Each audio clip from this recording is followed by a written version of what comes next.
Hello guys, कैसे हैं आप सब लोग। आई होप कि आप लोग अच्छे होंगे। और गाइस, आज की क्लास में आपके लिए लेकर आया हूँ नंबर सिस्टम, जो कि एक बहुत ही इंपॉर्टेंट टॉपिक है कंप्यूटर में, और जो आप लोगों के एग्ज़ाम में भी आएगा। तो ये किस तरह से नंबर सिस्टम काम करते हैं, इसमें क्या क्या कॉन्सेप्ट होते हैं, इसको वन में हम स्टेप बाय स्टेप समझेंगे। और चलिए शुरू करते हैं क्लास को। तो गाइस, आज के टॉपिक में हम सीखेंगे डेसिमल टू बाइनरी कन्वर्सेशन, और उसके बाद पढ़ेंगे बाइनरी टू डेसिमल कन्वर्सेशन। तो सबसे पहले समझ लेते हैं डेसिमल टू बाइनरी। तो इसको समझने के लिए मैं आपको कुछ जो लॉजिक है वो समझा दूँ। देखिए, जिस तरह से इंग्लिश में जो अल्फ़ाबेट्स होते हैं वो 26 होते हैं, A to Z। जिस तरह से डेसिमल नंबर में हमारा जो बेस होता है वो होता है 10, 0 to 9। इंग्लिश का बेस होता है 26 A to Z, और डेसिमल नंबर का होता है बेस 10, 0 to 9। उसी तरह से जो कंप्यूटर की लैंग्वेज होती है बाइनरी, इसका जो बेस होता है ना, वो होता है 2, 0 to 1, मतलब 0 और 1 में ही काम करता है। एक की इस तरह से कंप्यूटर में एक ऑक्टल नंबर भी होता है जिसका बेस होता है 8, 0 to 7, और एक होता है इसमें हेक्साडेसिमल जिसका बेस होता है 16, 0 to 9, और उसके बाद A to F, मतलब 0 to 9 10, और उसके बाद A to F 6। तो इस तरह से 16 इसका बेस होता है। तो हम जो आज की क्लास में बात करने वाले हैं वो करने वाले हैं बाइनरी की, ठीक है, बाइनरी कन्वर्सेशन की, डेसिमल टू बाइनरी कन्वर्सेशन, ये किस तरह से काम करेगा। तो इसको समझने के लिए सबसे पहले गाइस करना क्या है। तो वैसे तो अगर आप बुक के मेथड पे जाएंगे तो बुक्स में इसका मेथड अलग दिया है कन्वर्ट करने का, लेकिन मैं आपको इसकी बहुत शानदार ट्रिक सिखाऊंगा जो इसको कन्वर्ट करना आपके लिए बहुत आसान होगा। आप सिर्फ चुटकियों में इसको ईजिली कन्वर्ट कर पाओगे। तो किस तरह से काम करना है, तो चलिए मैं सबसे पहले इसको मैं रफ़ कर देता हूँ, और यहाँ पर मैं एक टेबल बनाता हूँ। आपको भी एक टेबल बनानी पड़ेगी गाइस यहाँ पर। तो टेबल कैसे बनानी है, जो बाइनरी का बेस मैंने 2 बताया था, 2 के हिसाब से एक टेबल बनेगी। सबसे पहले यहाँ पर 1 लेंगे और 1 की मल्टीप्लाई जो इसका बेस है उस बेस से हम क्या करेंगे, इसकी मल्टीप्लाई करते हुए चलेंगे। तो यहाँ पर मैंने लिखा है 1 की मल्टीप्लाई इसके बेस से करेंगे, वो है 2।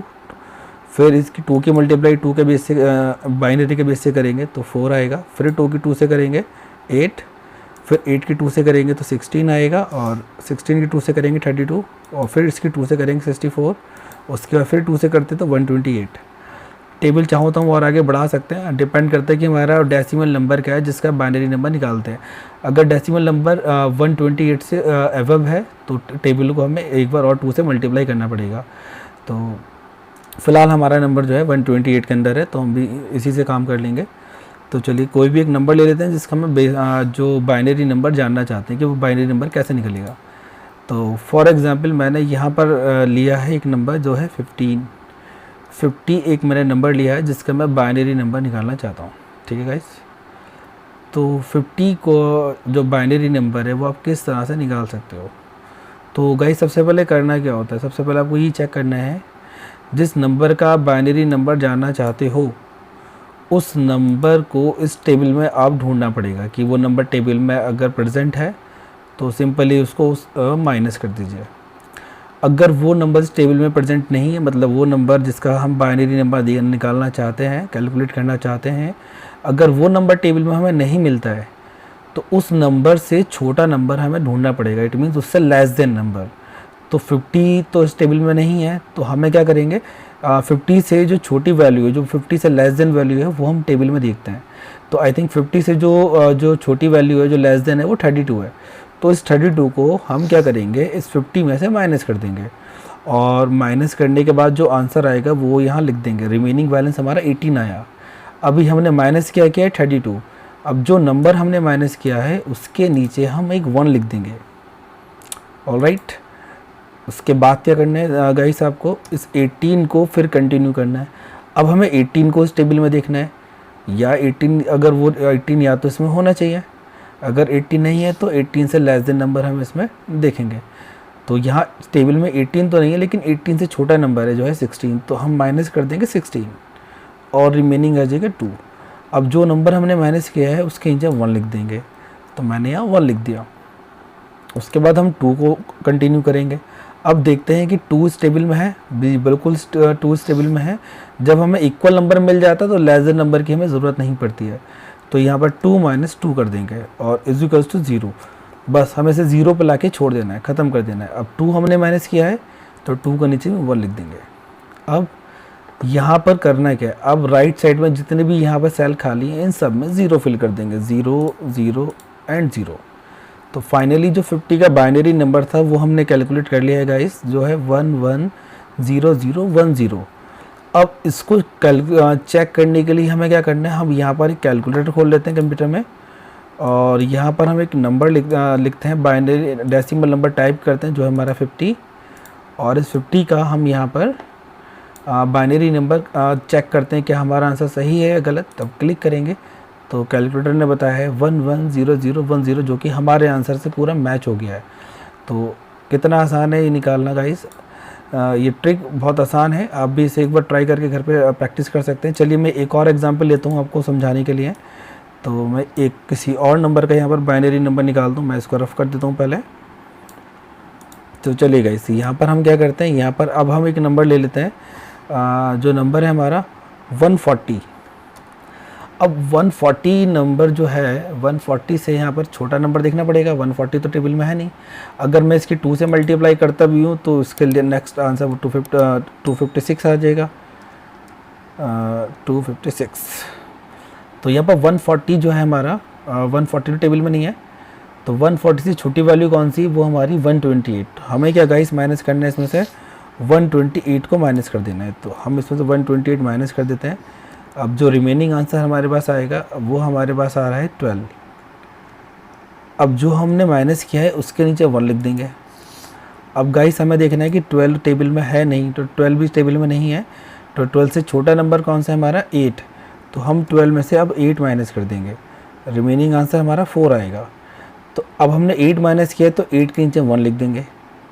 उसके बाद हम 4 को कंटिन्यू करते हैं।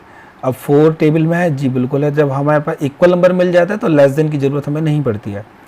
तो 4 में से हम 4 माइनस कर देंगे और आंसर हमारा 0 आ जाएगा। 4 हमने माइनस किया और 4 के नीचे 1 लिख दीजिएगा। अब यहाँ पर जो राइट साइड में जितने भी जो ब्लैंक सेल नज़र आ रहे हैं उन सभी में 0 फिल कर देंगे, 0 0 0 0 और 0। तो गाइस देखिए कितना आसान है निकाला नंबर। तो फाइनली 140 का जो आंसर आया बाइनरी नंबर आया वो 10001100। इस नंबर को एक बार हम कैलकुलेटर में कैलकुलेट कर लेते हैं, क्या ये हमने हमारा आंसर एकदम सही है या नहीं। तो चलिए मैं यहाँ डेसिमल पे 40 कर देता हूँ, यहाँ से हम 40 लिखते हैं और उसके बाद बाइनरी नंबर पे चेक करते हैं तो आंसर है हमारा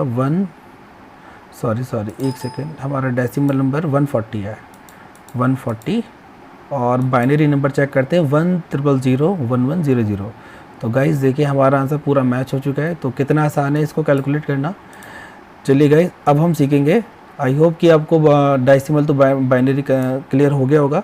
अब हम समझेंगे किसी भी बाइनरी नंबर से डेसिमल नंबर में बदलना। तो गाइस इसके लिए मैं क्या करता हूँ, कोई भी एक डेसिमल नंबर का यहाँ पर मैं बाइनरी नंबर पहले कैलकुलेट कर लेते हैं।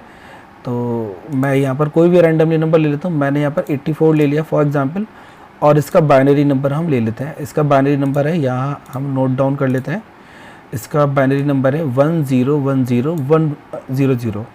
तो इसका है 1010100। तो गाइस ये नंबर हमने देख लिया है। ये नंबर किसका है 84 का। अब इस नंबर से हमें 84 कैसे कैलकुलेट करना है, मीन्स अभी तक हमने सीखा था डेसिमल टू बाइनरी, अब हम सीखने वाले हैं गाइस इसका अपोजिट। यहाँ हम कर देते हैं डेसिमल और यहाँ कर देते हैं हम अब बाइनरी। अब हम सीखेंगे गाइस बाइनरी टू डेसिमल, और ये कितना आसान है सीखना मैं आपको बताता हूँ। इसकी भी एक ट्रिक है, ये डेसिमल टू बाइनरी से ज़्यादा आसान है गाइस। कुछ नहीं करना है आपको, ये जो हमने नंबर अभी जो हमारे सामने जो प्रेजेंट है बाइनरी नंबर, इसको हम डेसिमल में कैसे कन्वर्ट करेंगे। इस नंबर को कुछ नहीं करना है गाइस, इस नंबर को यहाँ से टेबल में ऐड करते हुए चलना है, टाइप करते हुए चलना है। तो यहाँ पर हम क्या करेंगे, सबसे पहले 0 लिख देंगे, फिर 0 है, उसके बाद 1 है, फिर 0 है गाइस, फिर 1 है, फिर 0 है और फिर 1 है। अब देखिए गाइस करना है क्या है आपको, इसका आंसर निकालने के लिए कुछ नहीं करना है। अब जिस वैल्यू के नीचे 1 है उसको हम प्लस कर देंगे। 64 के नीचे 1 है, 64 ले लेंगे, प्लस 16 के नीचे 1 है तो 16 को ले लेंगे, प्लस 4 के नीचे 1 है तो 4 को ले लेंगे।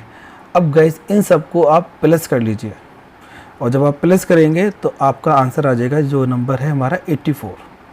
तो ये जो गाइस नंबर था ये 84 है, ये बाइनरी जो नंबर है ये 84 का बाइनरी नंबर है। देखिए कितना आसान है इसको बाइनरी टू डेसिमल में कन्वर्सेशन करने का। चलिए मैं एक और एग्जाम्पल हम ले लेते हैं यहाँ से, कैलकुलेटर से हेल्प से हम यहाँ पर एक और बाइनरी नंबर निकाल लेते हैं। तो चलिए मैं गाइस एक और नंबर ले लेते हैं। हम यहाँ पर एक काम करते हैं, अब कोई दूसरा नंबर लेते हैं, हम यहाँ पर ले लेते हैं 55। अब 55 का नंबर हम बाइनरी नंबर निकालते हैं। देखिए गाइस, तो 55 का बाइनरी नंबर है 110 और 111। तो हम यहाँ लिख लेते हैं 110 111। अब इस नंबर से कैसे निकालना है, इस नंबर को भी टेबल में फिट कर दीजिए। पहले 1 है, उसके बाद फिर 1 है, अगेन 1 है, फिर 0 है, फिर 1 है और फिर 1 है। अब करना क्या है, जिसको मैंने बताया था जिस वैल्यू के नीचे 1 है उसको हम प्लस करते हुए चलेंगे। 32 है, उसके बाद 1 16 के है तो 16 को प्लस कर लेंगे गाइस। उसके बाद +4 करना है हमें, और उसके बाद गाइस +2 करना है, उसके बाद गाइस +1 करना है। अब गाइस आप देखिए इन सब को जब हम प्लस करेंगे तो यहाँ पर हमारा आंसर 55 आना चाहिए। तो आप इसे प्लस कर सकते हैं इजली। 32 को हमने प्लस किया, 16 +4 32 + 16 +4 +2 +1। अब आप इसे चेक कर लीजिए, यहाँ पर आंसर हमारा आ जाएगा 55। तो देखिए गाइस कितना आसान है इसको कैलकुलेट करना। तो उम्मीद करता हूँ गाइस कि आपको वीडियो अच्छी लगी होगी और टॉपिक ईजिली समझ आ गया होगा। तो अगर वीडियो अच्छी लगे तो प्लीज़ वीडियो को लाइक ज़रूर कीजिएगा, और चैनल पर फर्स्ट टाइम आए तो प्लीज़ चैनल को सब्सक्राइब कीजिएगा।